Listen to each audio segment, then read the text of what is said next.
Good afternoon, my friends. My name's Justin, and I just bought this. This is a 59 335. It's pretty awesome. I am really excited about it. I think I got a fair price for it. It's still way more than I've ever spent on a guitar. I'm not a vintage wheeler and dealer like some of our friends, but I really do appreciate this. I think at this point in my career, my own inspiration is worth the money. So yeah, what a great instrument, man. A real 59, pretty sweet. Let's see how she sounds. Okay, so yeah, I made it happen. I know you saw it in an older video and everybody was like, when did you get that? And it's like, well, I hadn't got it yet. It was just here for an extended sleepover, and we did the deal today, so no going back now. It makes me a little nervous. I've never spent this much money on 3 guitars before. A little bit crazy, but it's also motivating, you know? It's like, well, get to work, man. Like, you just blew a ton of money. Like, on an investment, to be honest, you know, but at the same time, it's motivating. So yeah, time to put the old nose to the grindstone, as they say. So let's hear this thing. This is awesome. First, if you don't know me or if you're new to the channel, I'm a session guitarist in Nashville, Tennessee. I play on a bunch of records, stuff that you've heard just out and about in your daily lives, on the radio, on streaming, whatever. And my goal with starting a YouTube channel was just to help people. Like, how do you approach the guitar in a way that is conducive to creativity? So I have a course out called Tools for the Creative Guitarist for that, and that has done incredibly well. It's been out for about a year and a half or whatever. I just put out a second one called The Sideman's Handbook, and it's kind of everything that I deal with between like strumming chords and playing solos. There's a whole world between just strumming and just soloing. And in that space are all the cool parts, are all the cool colors, and the understanding of how things relate to each other, and, you know, having good pocket. So that course deals with all that stuff, and I'm really proud of that one. I think that one is really helpful to a lot of people so far. So check those out if you haven't. Anyway, let's check out the new old 335. So this is a neck pickup.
Man, it's so fantastic. And I know, you know, you're hearing it through everything. You're not feeling it, you don't smell it. Like the smell of these old cases, it's like, I don't know.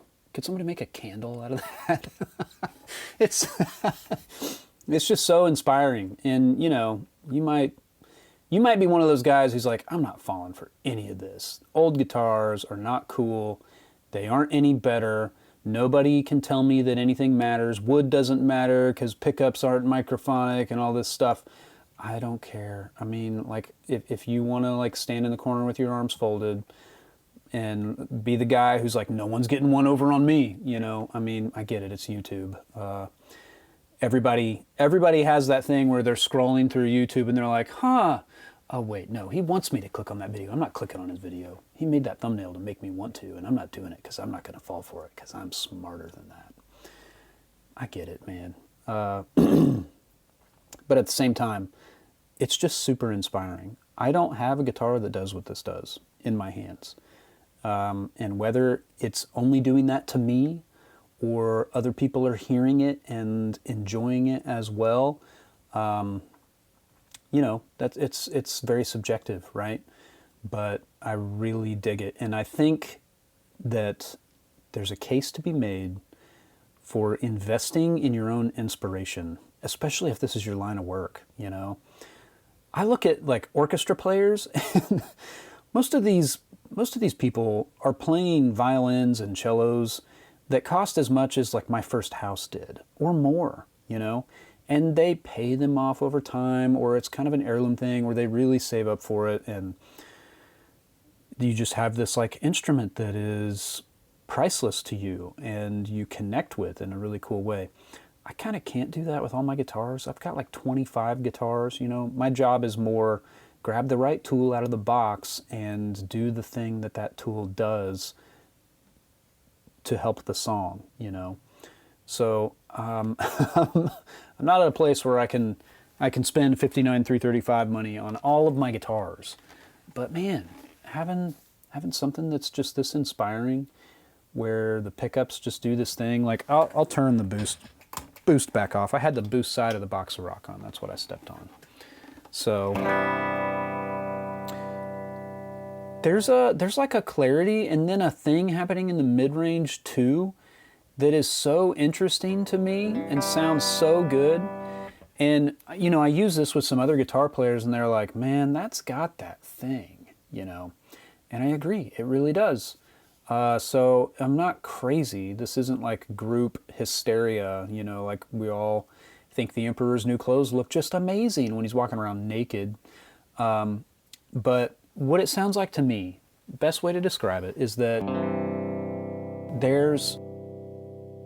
it sounds like two pickups to me. It sounds like a middle position where both pickups are just down by the bridge. And the neck has that thing too.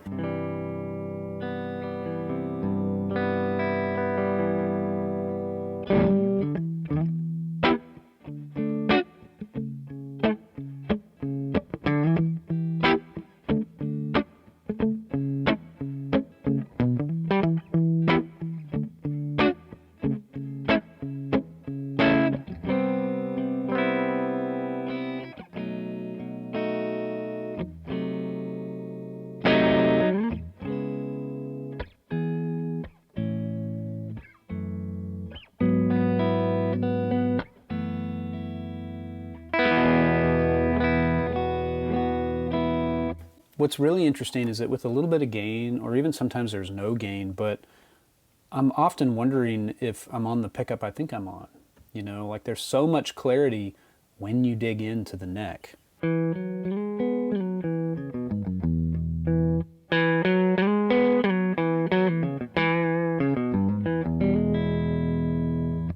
don't know, it just does it differently than everything else that I have, okay? I have hypercritical ears because I've been hyper self-critical about my own sounds for so long. So it's also true with the bridge pickup. Like I can play higher stuff on the low strings. Like it gets nice. It gets woolly in a really cool way.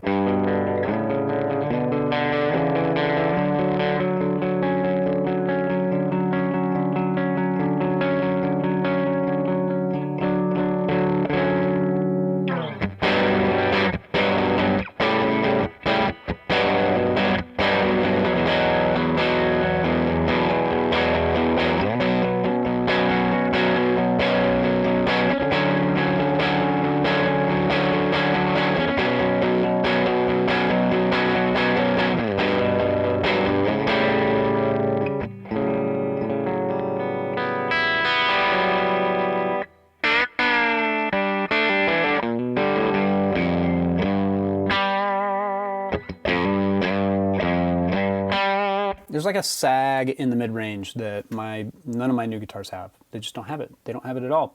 There might be similar EQ overall, you know, but I don't know. Maybe it's mostly just the pickups. I don't know. Whatever it is, I checked the guitar out and I was like, okay, man, do I really want to do this? It really freaked me out. And then just after having it gone over, we came to a price that we both agreed on, and I was like, all right, I'm going to do it. And even after I did it, when I was driving home from paying the seller, I was like, oh my goodness, did I do the right thing? But then every time I play it, you know, it's inspiring.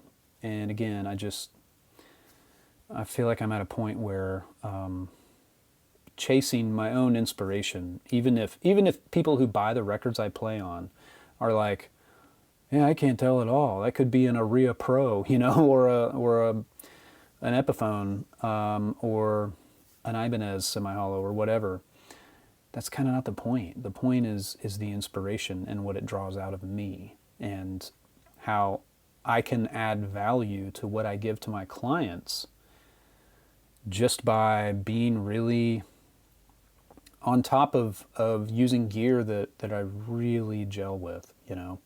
So, and I think this is an investment as well.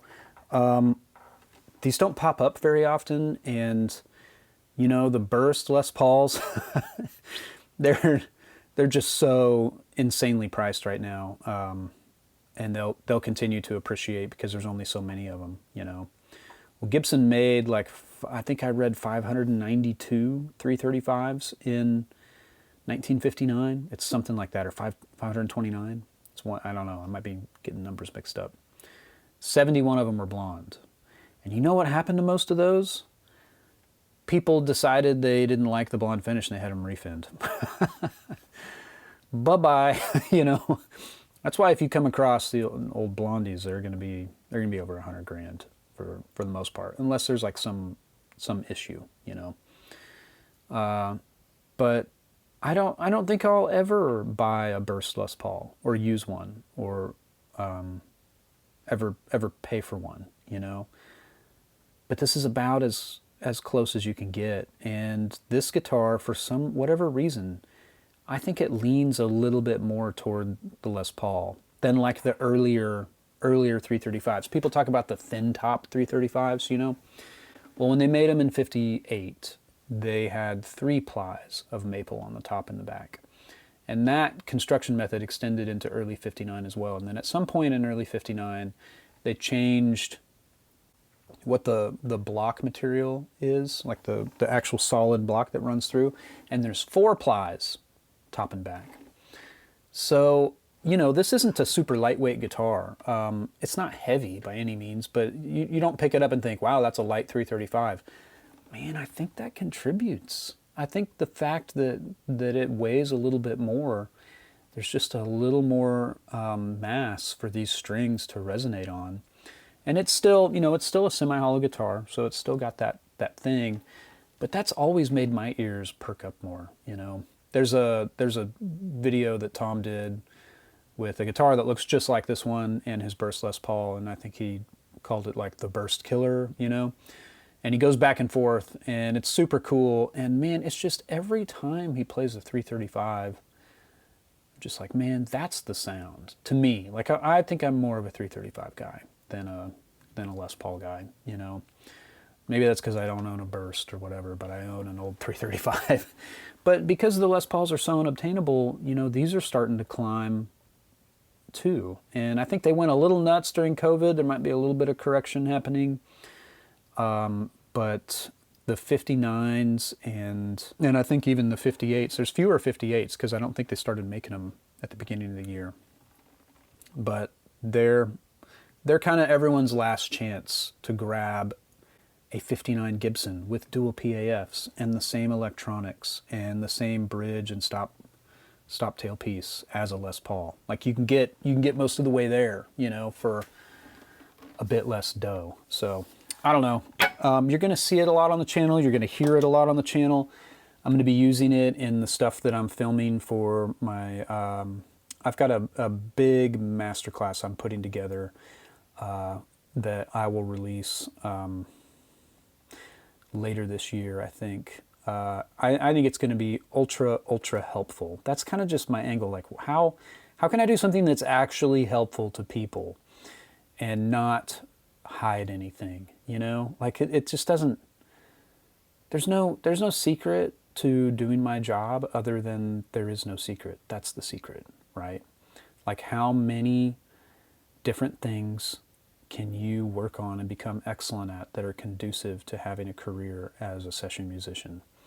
And so you've got to spend 10,000 hours in multiple different ways. And then what do you do? What do you do after you got good at guitar? Well, how do you relate to people? How do you hear songs? How do you hear parts? What are you paying attention to when you're playing? That's what all my stuff that I put out, all the courses that I'm doing, links in the description, by the way. That's what all that focuses on. And I've got one coming out. I don't want to tell you exactly what it's about because I think it's going to be really, really awesome. I think it's going to be super, super helpful. But anyway, I did it, and I am poorer because of it. But that's okay. Looking forward to using this on lots of stuff. I'll see you guys soon. Bye.